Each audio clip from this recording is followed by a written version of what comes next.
अस्सलाम वालेकुम दोस्तों, आप सबको बहुत बहुत ईद मुबारक। और उसके बाद माजरत, मैं पूरे रमज़ान आप लोगों के लिए कोई कहानी अपलोड नहीं कर सकी, सॉरी।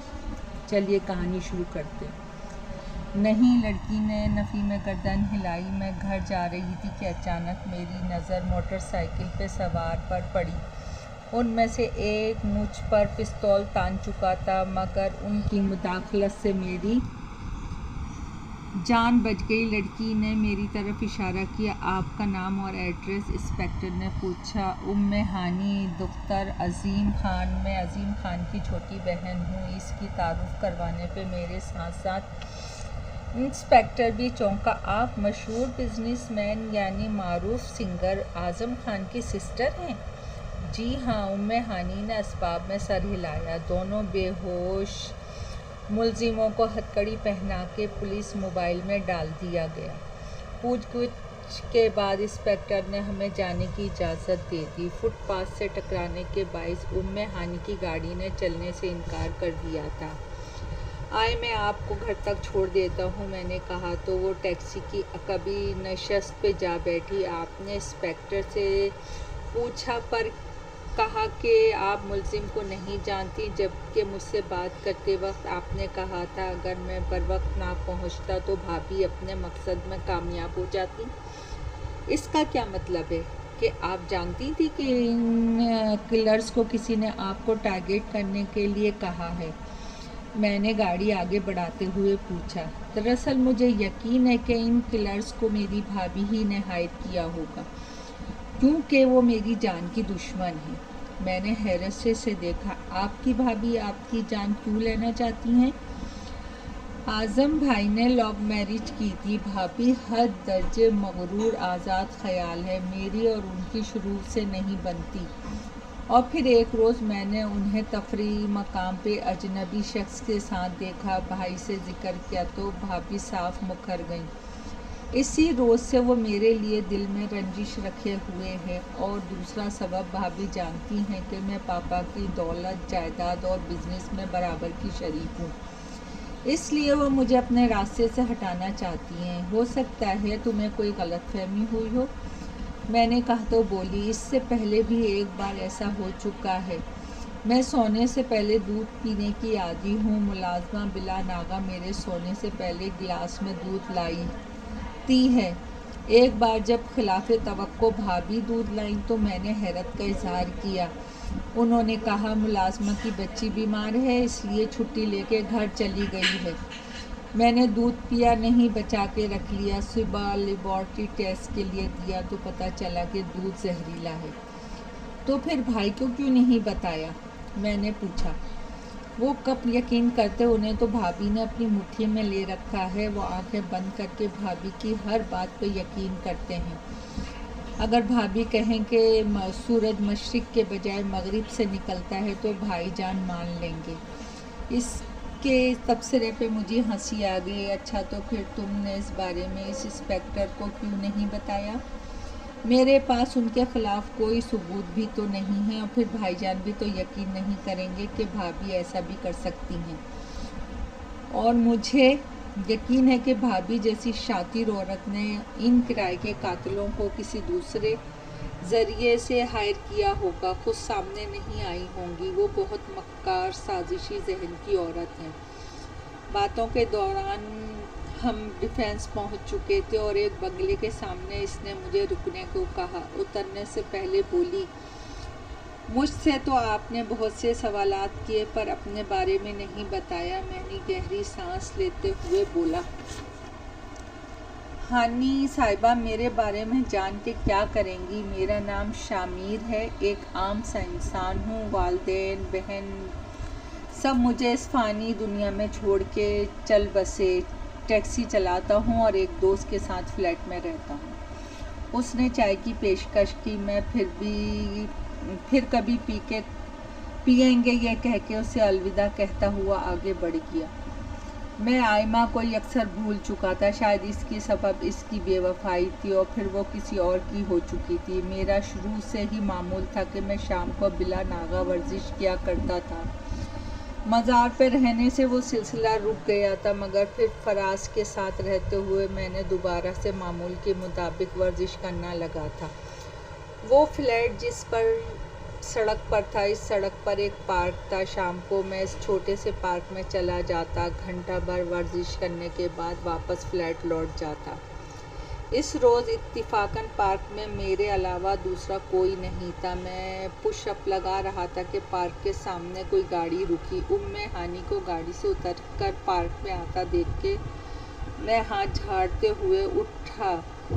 तुम यहाँ कैसे? मेरी फ्रेंड साइमा यहीं अगली गली में रहती है, उनसे मिलने आई थी।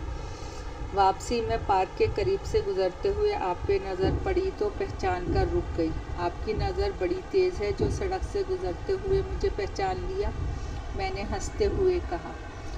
पार्क के करीब आपकी आसारे कदीमा की टैक्सी को देखकर नाबीना भी पहचान सकता है, वो शौक लहजे में बोली। इसका मतलब है कि आज आप हमारी मेहमान हैं, तो हमारा भी फ़र्ज़ बनता है कि आपको चाय पिलवा दें, मैंने पार्क से निकलते हुए कहा। तो फिर आप मेरी फरारी में बैठे हैं, वो ड्राइविंग सीट पे बैठते हुए बोली। वैसे चाय कहाँ पियेंगे? ज़ाहिर है किसी अच्छे से होटल में। आपको बताया था ना कि मैं फ़्लैट में दोस्त के साथ रहता हूँ, मैंने फ़्लैट की तरफ इशारा करते हुए कहा। हम दोनों ने एक कैफ़े में चाय पी। इस दौरान वो मुझसे मेरे बारे में पूछती रही, मैंने भी इससे कुछ नहीं छुपाया, सब कुछ साफ साफ बता दिया, अपनी और आयमा की लव स्टोरी पर इसका अंजाम तक। मगर आयमा का नाम ये सोचकर नहीं बताया कि अब वो किसी और की हो चुकी है।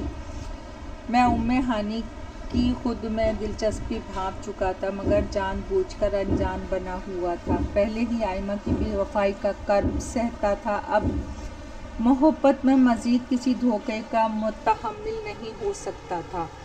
शामिर, मेरी ज़िंदगी किसी की यादों के सहारे नहीं गुजारी जा सकती, और फिर ऐसी हरजाई लड़की के लिए जोग लेना कहाँ की दानिशमंदी है, उम्मे हानी ने मेरी आंखों में झांकते हुए कहा, मगर मैं जवाब में खामोश रहा। ज़िंदगी मामूल के मुताबिक गुजर रही थी। एक रोज़ जब मैं शाह फैसल पर पैसेंजर उतार के आगे बढ़ा ही था कि सड़क के किनारे खड़े 3 पीस सूट में मलबूस एक शख्स ने रुकने का इशारा किया। वो सड़क के किनारे खड़ी एक होंडा अकॉर्ड के करीब ब्रीफकेस थामे खड़ा था। मैंने टैक्सी रोके से देखा तो चौंक पड़ा। वो Pakistani business man tycoon Azam Khan था। वो इस वक्त अक्सर बदले हुए हुलिये में मेरे सामने खड़ा था। मूछें मुंडी हुई थी और शरई दाढ़ी इसके चेहरे पे भली लग रही थी। जी सर, मैंने मुअद्दब लहजे में पूछा।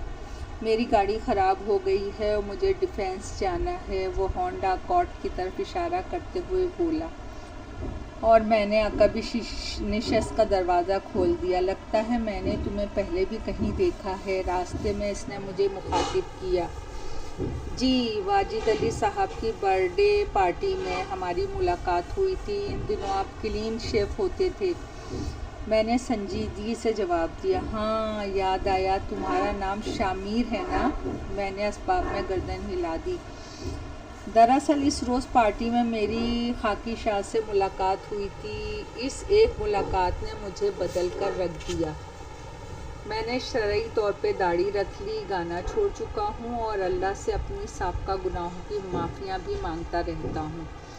उसने वजाहत की। इसके बाद बाकी का सफ़र खामोशी से कटा और अपने बंगले के सामने उतरते हुए इसने मुझे 500 का नोट दिया और बकिया लिए बगैर जाने लगा तो मैंने उसे पुकारा। सर, बकिया लेते जाएं, रख लो यार। वो पीछे मुड़ कर बोला, नो सर, मैं बख्शिश नहीं लेता। मैंने टैक्सी से उतर के 300 रुपये इसके हाथ पे रखे तो वो हैरत से मुझे देखने लगा।